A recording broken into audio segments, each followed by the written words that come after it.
कि तू गोरखपुर के शान बाड़ू आजमगढ़ के समान बाड़ू। कि तू तो गोरखपुर के शान बाड़ू आजमगढ़ के समान बाड़ू। गाजीपुर वाले वैसे ही पगलाल रहने करे जा। कि गाजीपुर वाले वैसे ही पगलाल रहने करे जा।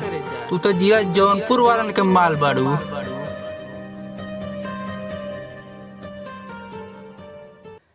कि जिला जिला का बात कर लेना बेटा। कि जिला जिला के बात कर लेना बेटा। इतना खौफ बनमवा में कि घरवा में घुस जाइबे।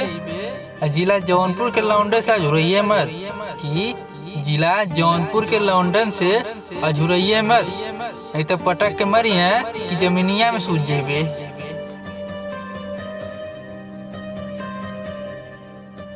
कि बेटा सुन, ज्यादा गर्मी बा देहिया में तब झाड़ दे।